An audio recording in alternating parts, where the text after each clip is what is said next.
Bienvenidos a Ser Nutritivo Podcast, un espacio donde nutriremos tu hambre de aprender, crear, sentir y conectar. Soy Griselda Jiménez y junto a grandes colegas de la salud y buenos amigos, compartiremos contigo ciencia y experiencia para nutrir tu ser. Hola, bienvenido a este episodio de Ser Nutritivo Podcast. Me alegra mucho que estés aquí y espero que hayas pasado una linda temporada navideña. Estamos por cerrar el año y me emociona mucho compartir este episodio contigo porque sé que vamos a descubrir una herramienta muy importante que probablemente has escuchado en varias ocasiones porque pues de alguna forma en el mundo más occidental se ha vuelto como una tendencia y algo que decimos mucho y existen libros con este título que es el aquí y el ahora y practicar el mindfulness en la vida diaria mientras lavas los trastes y bueno, pero algo que me pareció muy interesante de mi invitada fue cuando vi que justamente el mindfulness lo aplicaba a la parte terapéutica. Muchas veces vemos justamente esta herramienta como algo muy aislado de la ciencia y es lindo comprender que puede estar dentro de las herramientas que tiene una persona en su tratamiento psicológico y que se vuelve un recurso muy valioso para tratar muchas condiciones en cuestión de la salud mental. Y por eso me animé a pedirle a Caro Saracho, que estuviera conmigo compartiendo este micrófono para hablar justamente de cómo es que el mindfulness puede aplicarse en la vida como una herramienta para poder darle como esta justamente terapia o soporte a quienes están necesitando terapia y acompañamiento psicológico, que al final realmente es que todos lo necesitamos, ¿no? Y entonces aprender de esto puede ser muy útil para cualquier persona. Caro, bienvenida y muchas gracias por decir que sí a esta entrevista de Ser Nutritivo Podcast.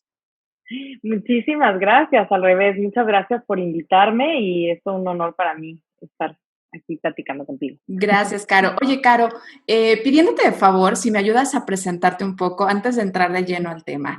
¿Quién es Caro Saracho y por qué decidió empezar en este mundo de la terapia y sobre todo abrazar el mindfulness como una herramienta para poder justamente ayudar a dar recursos ante estrés, ante depresión y obviamente ante una condición muy común hoy en día, que es la parte de la ansiedad? Uh-huh. Sí, pues te cuento, yo estudié psicología como carrera. Desde chica, la realidad es que yo sufría de mucha ansiedad. Yo creo que sufría de pues muchas cosas que yo creo que es común que la mayoría de todos sufrimos de chicos, que son diferentes creencias, que no son las ideales, o sea, no tenía los mejores hábitos en muchos sentidos, pero sí particularmente tenía un problemita de ansiedad que iba incrementando durante mi vida y fue yo creo que uno de los incentivos principales para estudiar psicología en la carrera, porque de alguna manera pues quería yo entender esto que me pasaba a mí y cuando sufres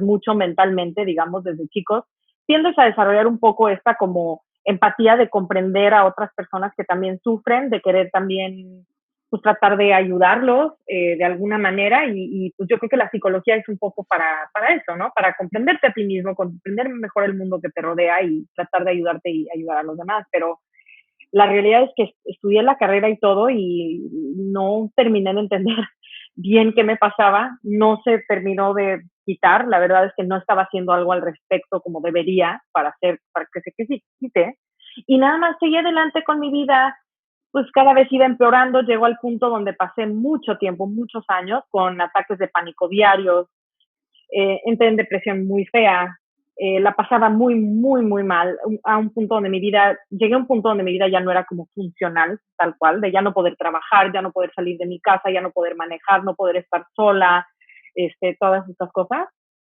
Y en mi camino, lo que sí hacía siempre como que trataba de leer muchísimo sobre todos estos temas, sobre todos los temas que me llevaran a encontrar una explicación real de por qué me pasaba lo que me pasaba. Obviamente existen muchas corrientes de psicología tradicionales, como el psicoanálisis, como la terapia cognitivo-conductual, está también la parte de la psiquiatría y demás, y probé de todo. Más aparte también probé muchas técnicas como, digamos, les llaman holísticas, alternativas y demás, ¿no? Acupuntura, reiki, flores de Bach, o sea, de todo. Realmente traté de probar de todo, estaba en busca de algo que me solucionara mis problemas. Y en el camino yo creo que ahí, sin darme cuenta, fui aprendiendo muchísimo sobre mucho de lo que son las neurociencias del comportamiento en general, porque yo siempre tuve una tendencia bastante científica hacia las cosas, bastante escéptica. La verdad es que yo nunca he sido en realidad ni siquiera ni muy religiosa, ni espiritual, ni ese tipo de cosas en específico. O sea, como que más bien yo buscaba algo que me explicara realmente a nivel químico qué estaba pasando en mi cerebro, qué tenía que ver con algo de comportamiento, qué tenía que ver con experiencia, qué tenía que ver con genética, qué tenía que ver con algo hice mal yo, algo estoy haciendo mal yo, o algo está mal conmigo. O sea, quería entender profundamente qué pasaba. En el proceso aprendía y aprendía, pero de entender qué pasa a poder hacer algo y entender qué hacer para que se quite, es una brecha, ¿no? Entonces, cuando digamos que toqué fondo, fue cuando un momento en mi vida donde dije, yo voy a frenar toda mi vida justo para encontrar verdaderamente algo que me saca adelante de esto, porque no puedo seguir tratando de funcionar en la vida cuando esto me frena tanto, ¿no? Entonces, fue cuando un día di con un blog de una chava que escribió un artículo que decía, yo sané mi ansiedad y mi depresión por medio de mindfulness. Me resonó, dije, lo voy a probar. De repente me empecé a meter a investigar, a ver documentales, a leer libros, artículos y todo de mindfulness. Y justamente lo que a mí más me llamó la atención es que es un acercamiento científico, en realidad, 100% mindfulness. Ahorita si quieres te cuento más sobre eso, pero esa es un poco mi trayectoria de cómo yo llegué de repente a conocer mindfulness. Cuando lo conocí, resumiéndote un poco la historia, finalmente sané, realmente. Ya digamos que tenía mucho las bases de entender un poco de fondo qué pasaba, pero ahí encontré el entender cómo se sana. Porque una cosa es entender qué está pasando cuando algo adentro de ti está enfermo o no está funcionando, y otra cosa es, ok, ¿cómo lo sano? ¿Verdad? Claro. Que ese es muchas veces donde se atora la situación con los temas mentales. Entonces, ahí fue un tema de cambiar completamente mi perspectiva de mí misma y del mundo y de la manera en la que yo me relacionaba con el mundo y con mis pensamientos y emociones, un cambio así como la verdad bastante fuerte. Y poco a poco fui haciendo los ejercicios con un terapeuta de mindfulness, enfocado en mindfulness, que me iba ayudando con un coach, con una app de meditaciones de mindfulness, literal. Tomé un curso de unos temas de mindfulness en línea también y de repente empecé a ver verdaderos cambios que decía, bueno, años de terapia en otras cosas, yo no había sentido que lograba cambios de este tipo. Era como ya no sentirme estar necesariamente en una lucha constante en contra de mí misma todo el día, ni con pánico de cosas todo el día. Y yo creo que por primera vez siento que empecé como a vivir, ¿no? Uh-huh. Y me encantó. Y bueno, la gente, obviamente, me encantó. Me encantó la sensación de empezar a tener días que no experimentaba ansiedad o depresión y que podía enfocar mi atención en otras cosas de la vida. Y la gente cercana a mí, pues claramente tenían muy claro, sabían que yo tenía como un problema de ansiedad, especialmente los más cercanos, ¿no? Porque con la gente en general lo quieres esconder y como claro, que no todo el mundo sabe. Dicen, Carlos nerviosita, se muerde las uñas, pero no sabemos bien qué onda. Pero los cercanos les quedaba claro lo que pasaba y yo creo que vieron un cambio tan fuerte en mí y no digo súper rápido, porque no fue que de repente de un mes a otro dijeron, órale, eres otra persona. Sí estamos hablando de, no sé, como 6 meses, 1 año, pero por ejemplo a los 6 meses era como, wow, Caro, ya manejas, ya vienes acá, ya haces esto, ya haces el otro, ya no te veo hablándome de esto todo el tiempo, siento que ya me puedes poner atención y estar tranquila un tiempo. De repente te fuiste el fin de semana lejos de tu casa a no sé dónde. O sea, de repente estas cosas que era como, empezaron a ver el cambio en mí y empezaron a acercarse amigos y personas a decirme como, ¿qué hiciste? Ayúdame quiero practicar lo mismo que tú. Mi tío tiene ansiedad, mi mamá tiene ansiedad, yo tengo ansiedad, o sea, diferentes personas que me pedían que les ayudara. Yo ya había tirado la toalla con la idea de dedicarme a la psicología, porque yo pensaba, yo creo que va a ser un tema de toda la vida tratar de entender qué me pasa y cambiarlo. Pensaba que no había una solución realmente, porque eso era un poco el mensaje que yo entendía allá afuera en el mundo de los psiquiatras y de los psicólogos, es como, vas a tener que administrar este problema toda tu vida, ¿no? Entonces yo había dicho, bueno, pues ya, ¿y cómo voy a ayudar a otras personas si tengo este problema, no? Pues no. Y de repente empecé y yo me dedicaba en ese momento a otras cosas, después estudié unas maestrías de otros temas, o sea, nada que ver, temas como de política y sociología, y de repente me encontré medio que dando terapia a amigos y gente cercana, por medio de explicarles cómo le había hecho yo para cambiar y dándoles consejos y diciéndoles, mira, prueba esto y haz esto y todo. y me decían como, ay, me estás ayudando mucho, estoy mejorando y todo. Y así fue que nació, que de repente dije, y esto fue hace como 5 años, 6 años, que de repente dije, pues voy a hacer esto. Y empecé también a darme cuenta que la estrategia que yo utilizo para dar terapia, para ayudar a gente a salir de ansiedad o depresión, es como mi manera de juntar las diferentes teorías y todo lo diferente que yo he estudiado y aprendido dentro de una manera en la que yo lo interpreto y lo enseño, ¿no? Entonces no es como únicamente mindfulness, es como, tiene que ver con mucho del conocimiento que hay hasta hoy en día de lo que son las neurociencias del comportamiento. En efecto, de hecho, es bastante científico, es meramente científico, de hecho. Y me encanta escuchar, y algo con lo que, por la razón por la que empiezo con los invitados a pedirles que se presenten, es porque es un poquito como salirnos de esta imagen de soy el profesional, soy el que sé, soy el que tiene todas las respuestas, ¿no? Con el que muchas veces así se vive la imagen de un profesional en la salud. Y en el que es decir, yo también lo he vivido, por eso lo entiendo, yo conecto con esta parte de la empatía de lo que puede estar experimentando una persona con ansiedad o lo que pueda a lo mejor una persona vivir con depresión o trastornos de conducta alimentaria, porque muchos de los profesionales que se dedican a eso justamente parten de una necesidad propia, llámese familiar o llámese de manera personal, pero muy cercana a su vida.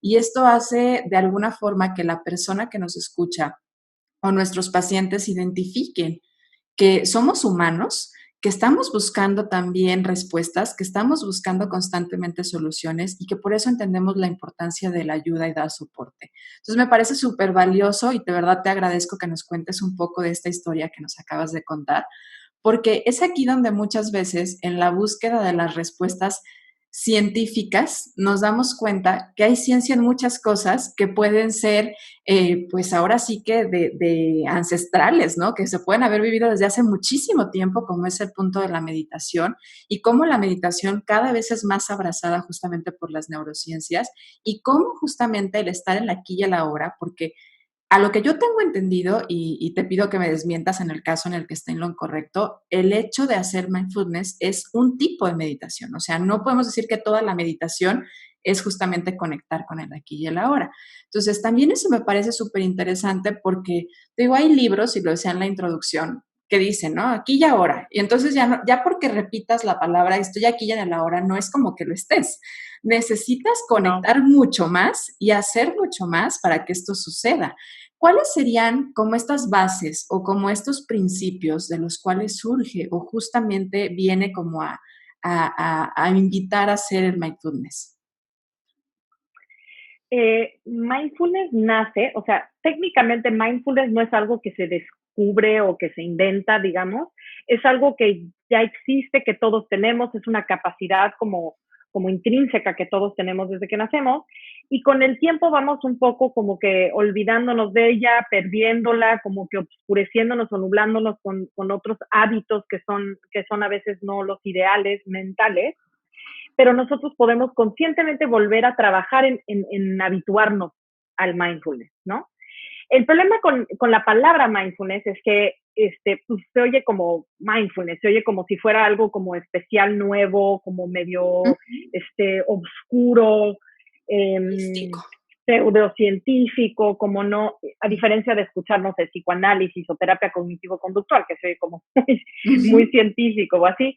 En realidad, mindfulness es algo más sencillo de lo que parece, no es algo muy oscuro, no tiene un elemento así, como exoticón, no sé si me entiendas, una vez que lo pones en práctica, es así de sencillo, es una estrategia mental, literalmente.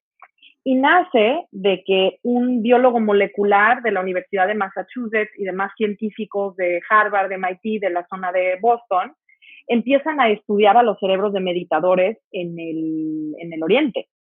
No necesariamente se acercaron por un tema religioso, que fuera como por un tema De somos espiritualidad. budistas o hinduistas o algo así, sino por gente que con un interés, con un genuino interés de decir cómo afecta tu vida estas prácticas mentales que tienes. Porque una cosa es una práctica espiritual o religiosa en el sentido de creencias, de fe en ciertas deidades o cosas así eso es algo muy particular de cada quien. Esto no requiere de ninguna fe en nada, técnicamente, es como algo científico.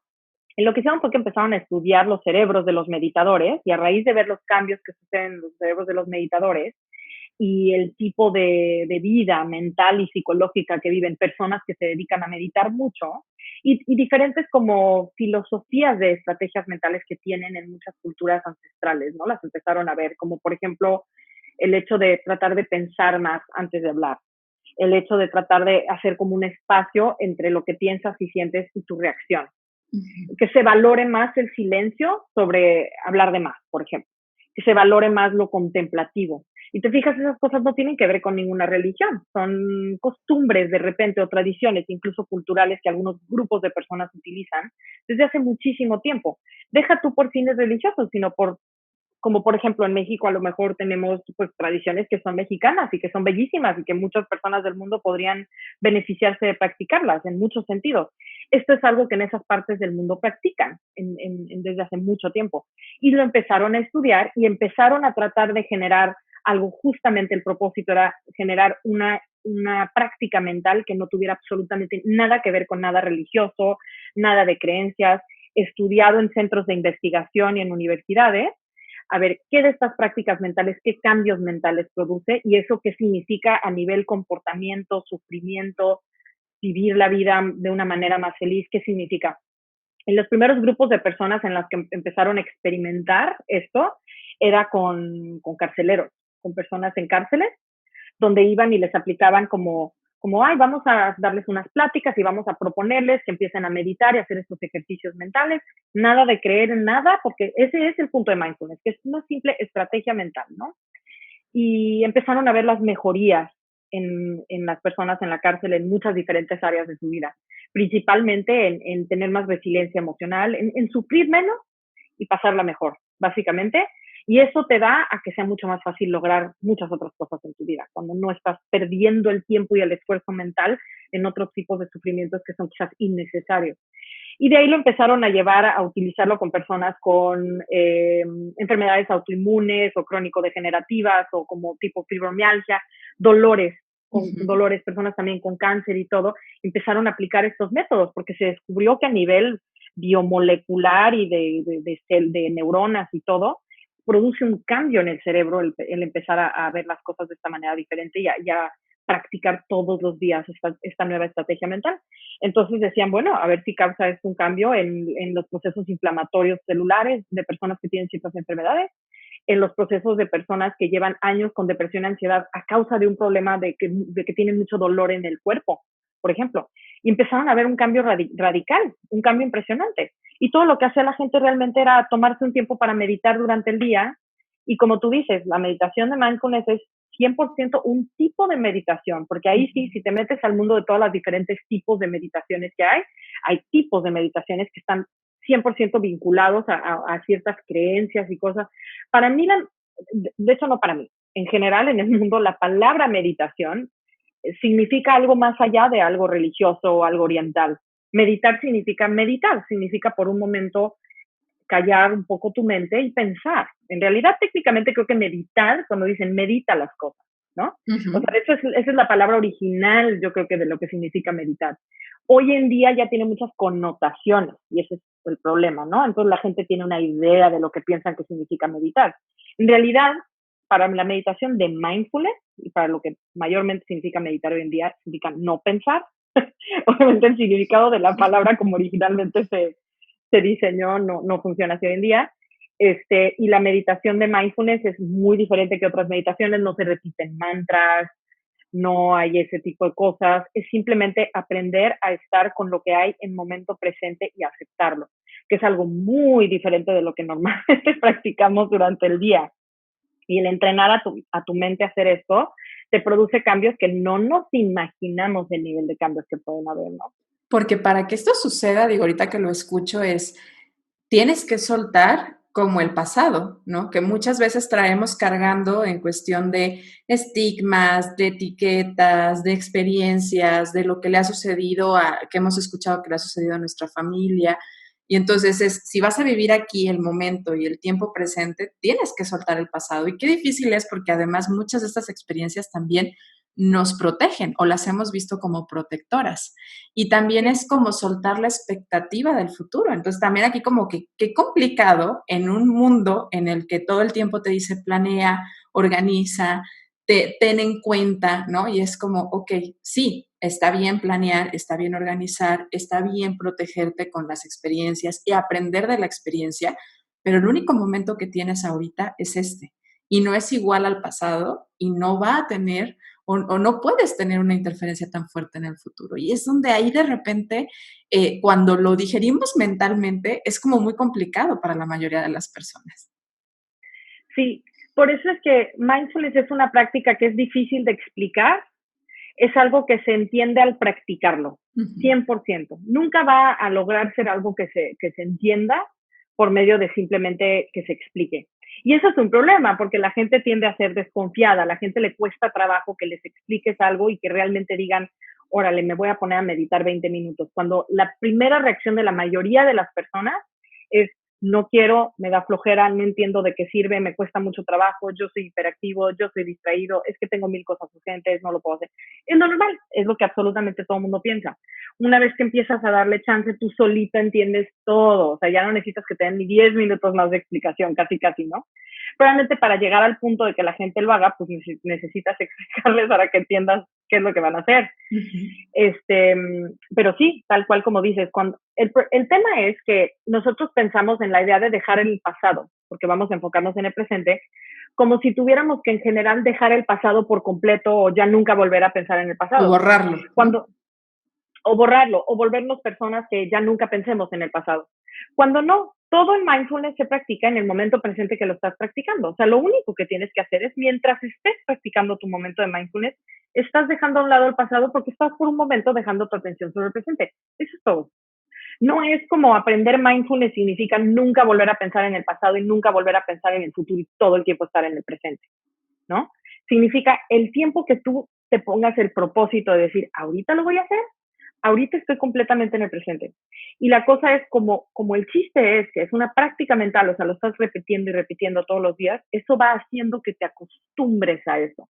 Ya no tienes que hacer un esfuerzo por de repente decir, ay, a ver, si estoy ahorita sufriendo mucho, quizás es porque estoy pensando en esta cosa del pasado y me ayudaría ahorita a regresar al presente y todo eso, sino que ya se empieza a volver naturalmente una costumbre, una cosa más fácil decir, ay, ahorita yo mi atención la puedo traer a esto y esto me trae muchísima más paz y calma y claridad, ¿no? Pero ya por costumbre. Pero cuando lo estás haciendo una costumbre, hay que trabajar en estar tratando de recordarnos.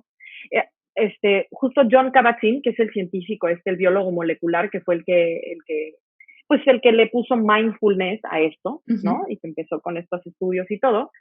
John Kabat-Zinn siempre dice, lo más difícil de mindfulness, la mindfulness en realidad es bastante sencillo una vez que entiendes de qué se trata. Lo difícil es recordarlo, es hacerlo. Acordarte nada más de hacerlo. Hacerlo una vez que lo recordaste es en realidad muy sencillo. Para las personas que sufrimos de ansiedad o depresión es un poquito más difícil, pero en términos generales no es así algo súper complicado de lograr, nada más es complicado estarlo recordando hacer. Y entonces, si tú te estás recordando hacerlo, tu cuerpo está en un estado de como acostumbrarse a estarlo haciendo, y entonces de manera natural te va haciendo que tú empieces a responder diferente a la vida, en tu día a día. O sea, mindfulness, la actividad básica es meditar, ¿sí? Meditar es lo que va haciendo que tu cerebro a nivel biomolecular y a nivel de comportamiento y de todo vaya cambiando y se vaya acostumbrando a esto nuevo. ¿Cuál es el propósito? Que durante el día sea más fácil para ti enfrentar los momentos difíciles y sea más fácil estar presente para los momentos bonitos. Y sea más fácil, más bien, en vez de estar en búsqueda de no sufrir y en búsqueda de estar felices, estar más en el aceptar lo que hay, tanto lo feo como lo bonito. Es como que entrenas tu mente durante el tiempo que estás meditando, estás entrenando tu mente a observar, ¿hay algo incómodo a nivel corporal, a nivel emocional, a nivel lo que sea? Y lo dejo estar. ¿Qué pasa si de repente no lo estoy cuestionando, no estoy pensando al respecto de eso? ¿Qué pasa si lo estoy simplemente dejando ser? Y todos tenemos como miedo de esa idea, confusión, no entendemos. Por eso es que hasta que lo practicas entiendes, mira, no pasa nada, absolutamente nada. Ni lo más feo, emocional o físico que yo pueda sentir Es algo que no puedo probar, dejarme sentir y sentirme mucho mejor cuando lo estoy dejando estar. Porque está el dolor o el sufrimiento mental o físico y está después nuestra lucha en contra de eso. Con mindfulness lo que quitas es la lucha en contra de eso. El juicio constante, el análisis constante y la lucha constante en contra de ese dolor físico o mental. Entonces, eso es en realidad lo que te está acostumbrando mindfulness a hacer. Tú no puedes aprender a dejarte sentir algo incómodo si no estás presente en el momento presente, obviamente. Como que tienes que regresar a lo más básico de lo presente para tú permitirte aceptar sentir algo incómodo en el momento. ¿Te fijas? Para cualquier cosa, incluso si tú estás pensando en algo futuro, ok, pero acepta esto. Pues finalmente lo que tienes que aceptar es la emoción y la sensación física incómoda que tienes en este momento al respecto de lo que estabas pensando en el futuro. Y es Para donde lograr conectas eso, tu cuerpo, ¿no? Tus sensaciones y tus emociones. exactamente, del momento presente, porque finalmente solo existe eso en la vida, punto. Nosotros podemos estar sufriendo en momento presente por algo que pensamos del futuro o porque algo que pensamos del pasado, pero finalmente estamos pensando en momento presente y estamos sufriendo en momento presente y lo que sentimos es hoy y está afectando al hoy. Entonces la solución no es tanto así como que deshacernos de las cosas futuras o pasadas, sino aprender a como que tomar una diferente perspectiva de ellas, reaccionar diferente a ellas. Y te digo, por medio de practicarlo, se va volviendo algo habitual. Ahora, si tú sueltas la práctica, se suelta también el hábito. O sea, yo creo que mindfulness te enseña algo de por vida, que se te queda ahí, ¿no?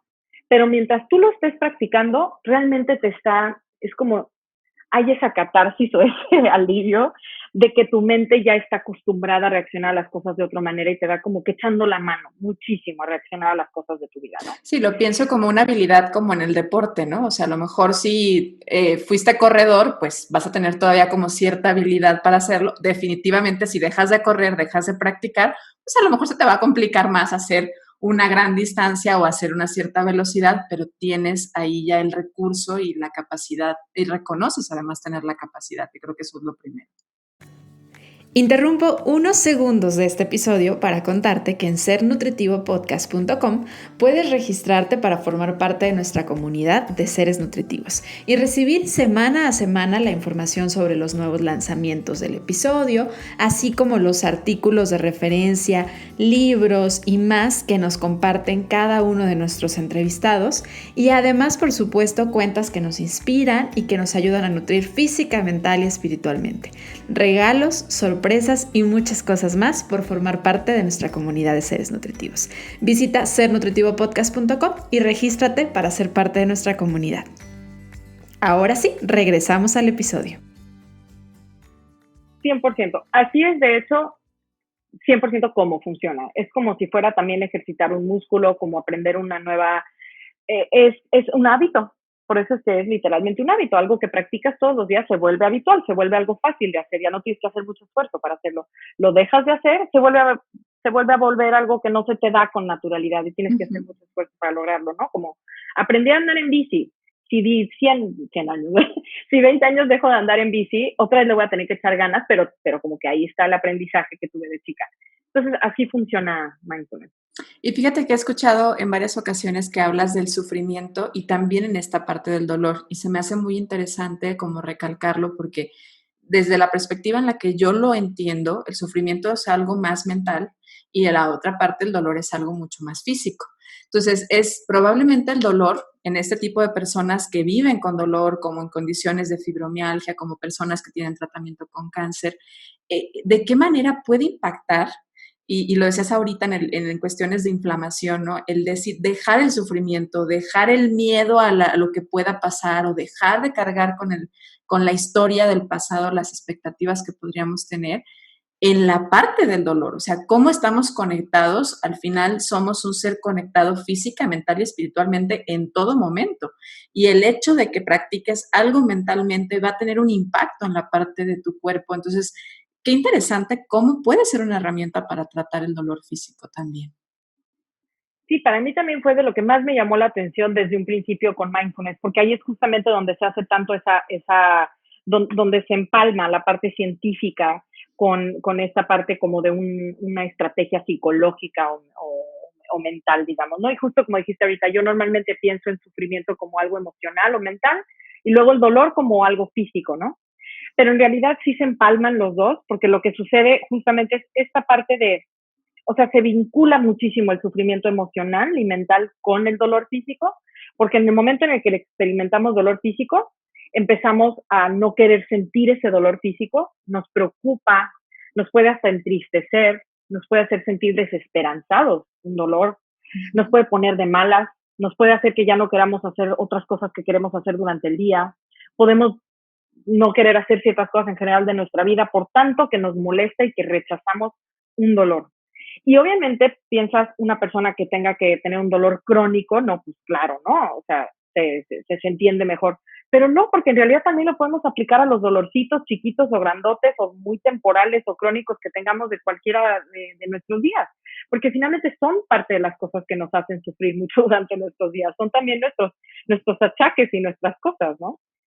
Entonces, en principio lo que sucede es, hay muchas razones por las que en realidad se vincula mucho el dolor emocional al dolor físico. Una de ellas es cuando nosotros estamos rechazando ese dolor, tenemos preocupación por ese dolor, no queremos sentir ese dolor, lo cuestionamos, toda esta parte, de entrada inconscientemente se aprieta esa parte del cuerpo. Justo la parte del cuerpo que te duele, la apretamos inconscientemente. Cuando aceptamos, es impresionante, literal, sueltas esa parte del cuerpo, la relajas. O sea, literal cuando tienes, a mí me pasó, ay, esto se va a ver así como muy acá, parece que me lo estoy inventando, pero te juro que esto pasó, que yo de repente, o sea, sufría mucho de dolores de espalda y todo, mindfulness me fue ayudando mucho en el proceso, pero realmente eran problemas de espalda, pues, mecánicos, ¿no? De que sí tenía que como que hacer mucha fisioterapia y cosas para arreglarme, pero un día me dio, ¿cómo se llama? Ciática, me empezó a dar este dolor de ciática, Dolor un de día que me nervio. dieron una muy mala noticia, ya había estado lastimada de la espalda unos días y de repente fue como que algo en el centro de la pompa se me pellizcó y se me engarrotó, no sé cómo se diga, y unos dolores muy raros por la pierna y hasta los pies. Y yo ya sabía que eso era. Y yo con la costumbre de mi ansiedad me hace hasta la fecha a veces que mi costumbre automática es preocuparme de más de repente por alguna cosa física en especial. Y mi primera reacción fue, de verdad, encima de todo esto que me está pasando, ahora esto. Porque es un dolor que no te deja como estar tranquila. Entonces era medianoche, no podía dormir, estaba dando vueltas en la cama, estaba súper intranquila y de repente dije, a ver, Caro, practica lo que tanto dices que sirve. Ahorita en este momento muy difícil, porque era un momento de que yo estaba, mi papá estaba súper enfermo en el hospital, yo estaba súper estresada, tenía unos dolores de espalda por estar tratando de cargar a mi papá, yo no debería de cargar, entonces ya estaba mal, ahora me empezó la ciática, pensaba, tengo que estar descansada y tranquila para mañana ir a ayudar a mi papá, y ahora me está empezando esto. Y te digo, ¿te fijas cómo hay ese sufrimiento mental tan vinculado a un dolor físico? O sea, no es únicamente un dolor físico. De hecho, justo lo que queremos hacer es degradarlo o ¿cómo se dice? Regresarlo a su forma más simple, que es el simple dolor físico que hay ahí. Justo ese es el chiste. Entonces, como que dije, ok, voy a empezar a permitir, aceptar que esto es lo que me está tocando ahorita. Sí, lo puedo ver como que lloviendo sobre mojado, lo que sea que esté pasando ahorita, pero esto es lo que ahorita me está tocando, ahorita aquí a la 1 de la mañana. Y así lo voy a dejar estar. Y si no voy a poder dormir, no voy a poder dormir, mañana estaré un poco más cansada. Órale, venga, que sea esto lo que tenga que ser, ¿no? Y practicar meditación y meditación y meditación tras meditación, respiraciones, para aceptar ese dolor y acercarme a ese dolor y dejarme sentir ese dolor. Y literalmente sientes como la pompa se te va como, se me fue como relajando, literal. El músculo, o sea, se está apretando. Pero luego hay muchas otras razones por las que también se vinculan estas dos cosas. Cuando nosotros entramos en estrés, cuando nosotros estamos preocupados, un instinto de sobrevivencia, ¿qué es este dolor? Esto de alguna manera me pone en peligro. Producimos adrenalina, o sea, lo que sucede es nuestro cuerpo entra en el estado de lucha o huida, o el sistema simpático nervioso se activa. El sistema simpático nervioso hace que produzcamos adrenalina, epinefrina, y hay cambios fuertes en el cuerpo cuando pasa esto. Esto es siempre que estamos asustados, preocupados, siempre que estamos en el... Modo como reactivo, ¿no? Esta parte reactiva, pero no tiene que ser plan, me va a matar un oso, Ujú. También tiene sus niveles chiquitos cuando te metes a checar tu estado de cuenta de tu tarjeta de crédito, literal. O sea, sí se activa el sistema de lucha-huida. O sea, desafortunadamente el cuerpo no sabe reconocer entre el estado de cuenta y el oso. Sí se activa a diferentes niveles, ¿no? No te pones así, pero finalmente se está activando. ¿Y qué pasa? Se frena el sistema inmunológico, endocrinológico, digestivo, principalmente. O sea, hay muchas cosas que suceden a nivel físico realmente cuando el cerebro le manda el mensaje al cuerpo, estoy en peligro. Peligro leve, alto, un peligro emocional, peligro psicológico, por ejemplo, peligro de abandono. A veces nuestro cuerpo entra en estrés por sentir, esta persona ya no me quiere. De verdad, el cuerpo reacciona parecido a, este oso me quiere matar. Ujú. Entonces, esas cosas en el cuerpo, cuando las estamos sintiendo crónicamente, muy seguido, y el cuerpo está activándose así, tiene afectaciones a nivel celular, se producen cadenas de inflamación, se afecta el sistema inmunológico, se afecta el sistema digestivo, endocrinológico, las hormonas, todas estas cosas. Entonces, eso finalmente puede terminar causando muchos otros tipos de problemas a nivel pues corporal, es una realidad. Por lo tanto, a nosotros teniendo esos problemas o no, yo creo que muchísimas personas sufren de colitis y gastritis por algo que en el fondo tiene que ver con algo psicológico. Si ya estamos en el momento de que ya tenemos colitis, ya tenemos gastritis, ya tenemos un problema inmunológico, ya tenemos un problema de hormonas, lo que sea, o no, tú empiezas a practicar esto y tiene un impresionante efecto sobre tu salud, porque frenas esos procesos de inflamación celulares que empiezan a suceder a raíz de estar produciendo tanta adrenalina, epinefrina y muchas diferentes cosas que suceden, y también porque le das chance a tu cuerpo a que sí se enfoque en su digestión. Cuando estamos en alerta, cuando estamos estresados, es como si el cuerpo pensara, ahorita le voy a poner pausa a esto, porque primero necesito No sobrevivir es de esto que me prioridad, pone en claro. peligro. Ujú. Se repriorizan las cosas, exactamente. Entonces, también cuando el cuerpo ya está batallando contra una ciática, por ejemplo, un dolor de espalda, ahora está batallando con todo el efecto de yo estar bajo estrés. Entonces, cuando yo le quito ese elemento, yo ya no estoy bajo estrés. Mi cuerpo está dolorido, está inflamado, está lo que tú quieras, pero yo ya no estoy bajo estrés. Hazte cuenta que le estoy dando chance a mi cuerpo que se encargue de todo lo que se tiene que encargar para que yo esté bien. Literal es un esfuerzo de darle toda la confianza a tu cuerpo, de decir, tú encárgate. Yo con mi cabeza voy a dejar de hacerme idea de que yo con mi cabeza voy a resolver este problema. Con la cabeza no te quitas la asiática. Preocupándote no te quitas la asiática. Aprietas más la pompa, te causas más ciática y causas más problemas. Entonces, sí, eso fue a mí literal lo que más me vendió, digamos, de mindfulness. Oye, De y esta decir, misma wow. explicación la puedes llevar a muchas cosas, ¿no? Ahorita que te estoy escuchando a la ansiedad, porque bien lo decías, las personas que tienen trastorno de ansiedad definitivamente siempre está como el miedo de ahí viene, ¿no? O aquellas a lo mejor que están viviendo el dejar una adicción o dejar de fumar, o también es como, al final es un estrés para el cuerpo. Quienes están haciendo 100%. un tratamiento de algún trastorno de conducta alimentaria, definitivamente también, o sea, tiene muchas aplicaciones. En realidad podría aplicarse a cualquier cosa que estés tratando, A que todos. siempre causa algo a nivel estrés emocional y fisiológico, porque van de la mano, uno del otro. 100%. Por eso es que sí se ha utilizado para todas las áreas. De hecho, hay una ciencia que se llama terapia cognitivo-conductual basada en mindfulness. O sea, sí se utiliza esto como una terapia para personas con depresión, con ansiedad. Hay estudios que han demostrado que es más efectivo un programa bien llevado de mindfulness para una persona con depresión, más efectivo que antidepresivos, en el sentido de que no recaigan, de que lo practiquen a largo plazo y después no recaigan en depresión, a diferencia de los antidepresivos que tienden a hacer que alguien mejore y después recaen seguido cuando lo dejan, ¿no? Entonces, por ejemplo, algo que yo trabajo mucho con mis pacientes es, si están tomando antidepresivos o empezando a tomar antidepresivos mientras estamos en terapia, yo lo que les explico mucho es, independientemente de las medicinas, tú sigues haciendo este trabajo y entonces cuando te quitas la medicina, porque esto es lo que de fondo realmente te puede cambiar de una manera profunda, ¿no? De manera que ya la medicina no es que no importe, pero ya ves la medicina como algo extra.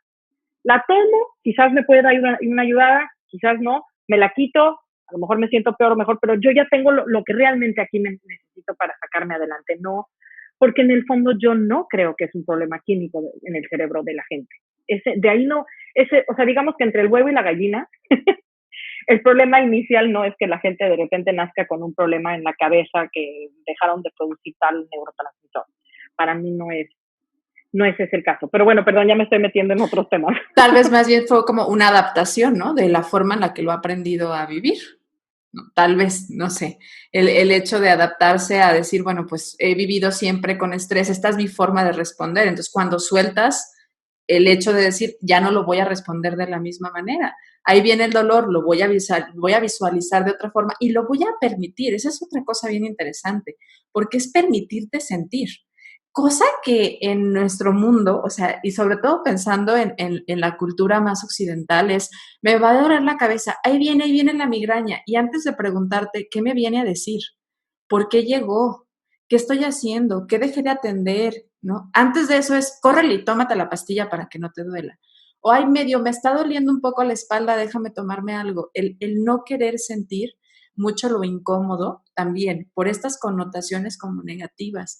Tanto lo cómodo como lo incómodo son pasajeros. Y dejar que pasen es algo tan valioso en lo que vas a poder aprender y además, pues lo puedes hasta cierto punto como disfrutar, porque en cada una de estas cosas hay una experiencia favorable de que lo que podríamos aprender, tanto lo negativo o lo incómodo o lo cómodo. 100%. Yo creo que, para mí, yo creo que un poco esa es la clave de mucho de lo que yo creo que causa que haya ansiedad, depresión, estas cosas, como lo estábamos platicando tú y yo al principio.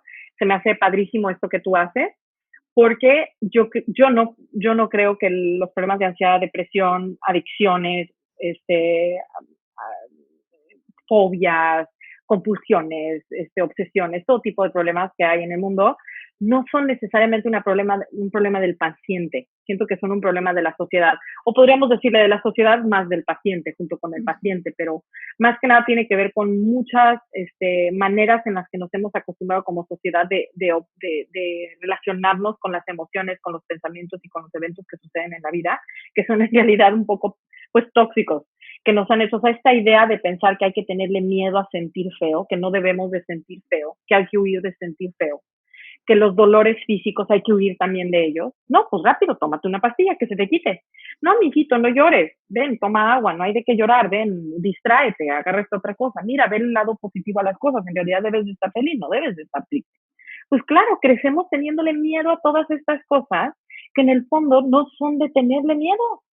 De hecho, a mí me gusta incluso la idea de pensar que las emociones negativas ni siquiera deberíamos de decirles negativas, porque ya esa misma connotación nos hace pensar que es algo que no deberíamos de sentir o que está mal sentir o que es malo intrínsecamente. Cuando piensas que algo es inherentemente malo, entonces sientes no lo quiero sentir, Claro. porque esto me hace daño, algo malo puede pasar o algo hice mal yo que lo estoy sintiendo. Y más es ese miedo a todas esas emociones, dolores, situaciones de vida, los que nos provocan todos los sufrimientos de la vida, que las emociones y los dolores en sí. Eso es así de lo principal que nos enseña Mindfulness. Entonces, justo lo que acabas de decir, eso, that's it.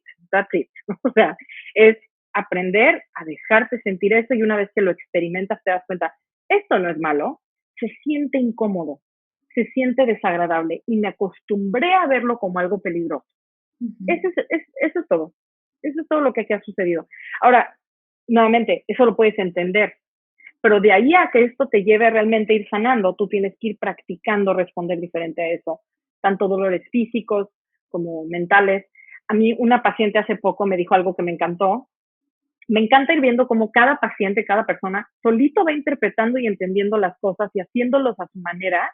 Y yo digo, wow, qué inteligentes somos todos. O sea, todos los seres humanos tenemos una inteligencia y una capacidad de sanar y entender las cosas por nosotros mismos maravillosa, ya sabes. Y por eso es algo que a mí Mindfulness me gusta, como lo enseño como yo lo entendí, pero siempre les digo como, pero tú practícalo un poco como a ti te haga sentido en el momento. Tú velo haciendo como a ti te vaya funcionando y conforme a las nuevas perspectivas de vida que vas agarrando, ¿no? Porque esto es aprender a tener confianza en ti mismo y no vivir con las reglas que se te impusieron siempre toda la vida acerca de ti mismo, de la autoestima, de las creencias de vida, ¿no? Entonces mi paciente me dijo como, yo voy practicando mindfulness a pequeña escala en diferentes cositas que escojo durante el día y eso me ayuda a después poder enfrentar mindfulness cuando tengo el ataque de pánico o las situaciones difíciles. Entonces me dijo, yo practico tratar de sentirme calor o frío cuando empiezo a sentirlo cuando empiezo a sentir que normalmente la reacción es rapidísima, ¿no? Como de, ay, siento un poquito de calor, me quito de aquí, me voy a la sombra. No, me pongo el sombrero, no quiero eso. Digo, no diciendo que tienes que a fuerzas quedarte ahí en el rayo del sol muchísimo tiempo, ni nada. Pero pues nos volvemos a veces muy intolerantes a las incomodidades durante la vida, o sea, es lo normal. Cuando tenemos ansiedad o depresión tiende a exagerarse esto, ¿no? O sea, muy intolerantes hacia todas las incomodidades de todo tipo. Entonces me dice, aprendo de repente a decir, no me voy a poner mi suéter, nada más sentí tantito viento y frío. A ver, me voy a dejar sentir como frío, ¿no? Me molestó lo que dijo mi mamá. Okay, voy a aceptar que dijo eso, no lo voy a pelear, no voy a hacer un rollo, voy a aceptar, dejarme sentir este enojo o este corajito o algo así. Pum, me lo dejo sentir, se empieza a ir. Empiezo a sentir un poquito de calor, ok, me dejo sentir el calor. Tengo ganas de desesperarme y rebasar este coche, voy a dejar que me tarde por culpa de que este señor va dentro. Y cositas así. Y eso me va entrenando a ayudarme a que de repente ya cuando llegue el superataque de pánico yo puedo aprender a tener esta como humildad de dejármelo sentir. Porque esas son las verdaderas cosas. También John Kabat-Zinn dice, mindfulness lo practica para que cuando vienen los momentos difíciles de la vida estés mejor entrenado para enfrentarlos, ya sabes. Entonces sí, mucho es eso. Y escucho un regalo enorme aparte por ahí, que es el recordatorio de la transición. Todo pasa, todo pasa. Lo cómodo, lo incómodo, la alegría, la tristeza, el dolor, el bienestar, todo es transición, ¿no? Porque también hoy vivimos en una era en el salutismo, en el queremos estar saludables todo el tiempo. La enfermedad es parte de la vida también. El dolor físico es parte de la vida también. Las pérdidas humanas son parte de la vida también. Todo pasa, totalmente, incluidos nosotros. Y esto, híjole, lo tenemos bien olvidado. Creemos que somos hasta como cierto punto inmortales, ¿no? A pesar de que es conocimiento colectivo, que somos transicionales, pues estamos viviendo, queriendo o pensando que no, que las cosas son permanentes y tienen que ser así. Sí, totalmente. Y luchamos mucho en contra de la idea de que en realidad somos finitos, todos. Yo creo que hay quizás como diría, quizás un narcisismo intrínseco que todos tenemos como seres humanos, un ego con el que nacemos todos, que nos gusta sentir que hay esa parte de importancia especial sobre cada uno de nosotros o de trascendencia. Nos cuesta muchísimo trabajo aceptar que finalmente todos somos parte de una misma ciclo de vida que sucede igual para todo mundo. Y por más que, como tú dices, por más que lo vemos en el día a día, finalmente la muerte, por ejemplo, para nosotros sigue siendo algo que nos da muchísimo miedo, que no queremos ni acercarnos, ¿no? Eso es algo, por ejemplo, bueno, yo he aprendido mucho de las culturas orientales de eso. En las culturas occidentales tiende a ser muy mal manejada en general como cultura la muerte, y eso que en México tenemos el Festival de los Muertos, que se me hace bellísimo, qué bueno que hay ese pequeño acercamiento, ¿verdad? Pero es algo que está muy mal manejado. O sea, incluso hoy en nuestras culturas alguien muere y te das cuenta que nada nunca está preparado para que alguien muera, porque todo el mundo quiere ignorarlo por completo, porque le tenemos pánico a lo que vamos a sentir si pasa algo así, y que pensamos que nuestra vida se va a acabar porque algo así pueda pasar, ¿no? Porque alguien alrededor de nosotros pueda morir. Y eso es lo que causa muchos de nuestros problemas de la vida, que estamos como que teniéndole a un fantasma que a la mera hora cuando sucede no es cierto que se acaba todo. Finalmente, ser humano no tiene nada de grave. Permitirnos ser humanos a todos. Y como tú dices, la impermanencia, que es una regla que nos guste o no nos guste, aplica para todos, todo el tiempo. Estamos en cambio constante. Nada bonito dura para siempre, nada feo dura para siempre tampoco. Y cuando soltamos, me gusta una maestra que se dedica a temas de mindfulness para el dolor físico, justo que se llama Vidyamala Burch, dice que estamos como si estuviéramos como crucificados, ¿no? O sea, por un lado estamos como tratando de ir en contra de lo que no queremos. Esto no quiero que suceda, esto quiero que se quite. Y por el otro lado estamos estirando el brazo tratando de alcanzar lo que sí nos gusta. Quiero todo el tiempo estar bien, quiero que las cosas salgan de tal manera en mi vida y estoy huyendo del otro. Entonces estás como que, si me entiendes, con los brazos estirados, siempre en este estrés de estar tratando de controlar y conseguir que la vida sea de alguna manera. Esto ya me gusta, quiero que dure para siempre, tengo mucho miedo que no dure. Por favor, no, porque si algún día termina, entonces fatal. ¿Cómo le hago para mantener que a fuerzas esto siempre esté aquí? Porque dependo de esto para ser feliz. Y no es cierto. Esto otro, ya vi que esto me hace mal, esto es malo, esto no me gustaría que pase, no quiero que suceda, vivo en miedo de que esto suceda, ¿no? Y justo mindfulness lo que te enseña es como si bajaras los brazos y permites más bien que lo que está naturalmente sucediendo en tu vida suceda. Y muchas personas confunden esto. Esto es, yo creo que una de las críticas principales de mindfulness, y yo creo que es más bien un malentendido, es que la gente piensa que esto significa ser como conformista o ya no echarle ganas a nada. Como decir, ok, entonces, ¿qué? Pues ya no le echo ganas a nada, ya no persigo mis sueños, ya me da igual, dejo que cosas como que malas nada más me sucedan. No, lo que pasa es, estamos exagerando. O sea, es regresar las cosas a un balance. Cuando partes de una base donde tú estás aceptando las cosas que no están en tu control, se vuelve más fácil tú accionarte sobre las cosas que sí están en tu control. Sí hay cosas que siempre podemos hacer para mejorar nuestra vida o evitar lo malo o lo que tú quieras, pero tiene un umbral eso. Nunca tenemos total control sobre las cosas. Yo puedo tratar de hacer todo bien en mi vida, yo puedo tener enfermedades o se pueden morir personas alrededor de mí o me pueden pasar cosas difíciles, aunque haga todo bien. Aparte no existe hacer todo bien. Nadie nunca va a hacer todo bien, ¿no? Mindfulness o sin mindfulness o como sea.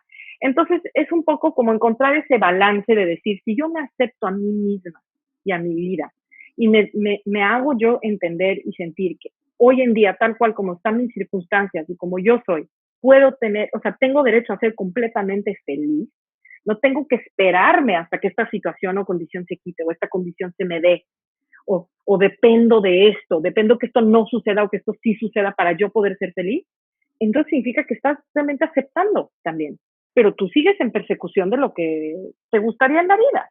Por ejemplo, quiero hacer ejercicio, dieta, porque me gustaría bajar de peso por salud o por gusto, por lo que tú quieras.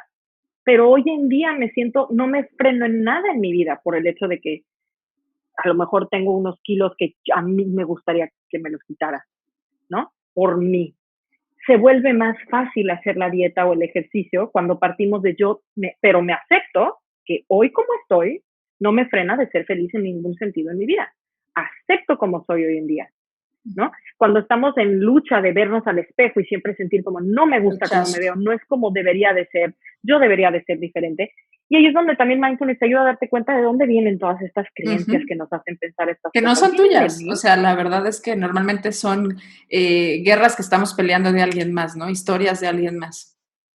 Totalmente, que es donde dices, las personas que tienen trastornos de la conducta alimentaria, ¿es un problema de esa persona o es un problema de también la sociedad? Se vuelven ya costumbres las creencias y actitudes y tabús y estigmas acerca de cosas, ¿no? La gordofobia hoy en día ha sido, creo que, un problema fuertísimo y súper tóxico para la sociedad, ¿no? Todas esas cosas creo que con mindfulness se vuelve más fácil como empezar a darte cuenta, como a desenredar un poco las cosas dentro de ti y decir, a ver, con claridad la verdad es que esto viene de que mi mamá me lo lleva diciendo toda la vida. O las revistas, o que Instagram, o que no sé qué. Pero a ver, yo en mi vida me ha traído algún problema que yo no tenga un cuerpo de esta manera. No, el único problema que me ha traído es en mi mente. No es tangible ni siquiera este problema. Entonces empezar a enfrentar la vida con más realidad, digamos, ¿no? Y con más autoconfianza. Te da como, a mí me ha dado mucha esta parte de mindfulness de confiar más en mis decisiones y en lo que yo quiero y en lo que yo necesito y no nada más siempre de lo que yo pienso que los demás pensarían que está bien, ¿no? Pero sabiendo que mis decisiones no necesariamente tienen que ser las correctas o las perfectas. A lo mejor yo las riego, pero pues es mi regada. Claro, y aprendo, ¿no? Puedo aprender de ello si lo estoy viviendo conectada en ese momento. Padrísimo, Caro, de verdad que podríamos aventarnos un buen ratote más platicando porque estoy aprendiendo muchísimo de lo que nos compartes. Aparte, platicas bien rico y nos va llevando de la mano muy bonito desde la experiencia, los ejemplos, lo que dice la ciencia. Entonces, estoy muy agradecida contigo por lo que nos has compartido hasta este momento. Y vamos a entrar a la recta final del episodio. Te cuento que en Ser Nutritivo Podcast tenemos un par de preguntas que hacemos a nuestros invitados que parten justamente de la idea central del podcast, que es que el ser humano necesita nutrirse no solamente en la parte física con alimentos, sino que también nutrimos la parte mental y la parte espiritual. Y por eso les preguntamos a nuestros invitados, tú, Caro, ¿cómo disfrutas nutrir tu cuerpo? Con meditación. ¿Y tu mente? Hoy, con meditación. ¿Y tu lado espiritual y tu alma? Con compasión, con practicar compasión hacia los demás. Okay. Me encantó escuchar, digo, porque aparte es muy tú, ¿no? Esta parte de con meditación, porque ya has unido la parte corporal con la parte mental. No son entes aislados, los aprendemos así porque es un mundo que aprender y los separamos para poderlo entender, pero necesitamos unirlo en la vida diaria. Entonces, qué bonito que ese mismo alimento que hoy alimenta tu cuerpo sea el alimento de tu mente y que la compasión venga a ser algo tan básico y necesario para poder nutrir la parte espiritual. Y Caro, estamos haciendo un libro de la vida en Ser Nutritivo Podcast. Te cuento que estamos escribiendo un libro con las frases de nuestros invitados que quieran dejarle a futuras generaciones. Si tú tuvieras el libro de la vida ahí enfrente de ti, ¿qué frase pondrías para las futuras generaciones? ¿Qué te gustaría decirles? Tiene que ser nada más una frase, ¿verdad? Uh-huh.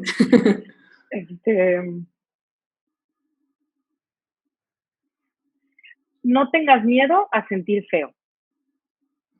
Mucho lo que platicábamos, ¿no? De no dejes que la incomodidad sea algo que no quieras sentir. Súper padre, Caro. Pues te agradezco de verdad mucho. Me gustaría invitarte a que nos compartas tus redes sociales, porque Caro comparte un contenido, de hecho por ahí es que llegué con Caro a conectar, un contenido muy valioso. ¿Cómo te encuentran en tus redes sociales? ¿Cómo te encuentran en tu página de internet, Caro? Gracias. Mi página de internet es www.carolinasaracho.com. Mi Instagram es @psicólogacarolinasaracho.com, Carolina con C, Saracho con S. Mi Facebook es Carolina Saracho. ¿Tengo otra red? Sí, YouTube, Carolina Saracho también. Ahí me van a encontrar y feliz de la vida si quieren, no sé, de repente escribirme, hacerme una pregunta o lo que sea. Y también doy terapia en línea que pueden reservar conmigo en mi página. Voy a lanzar mis cursos próximamente, en el próximo mes.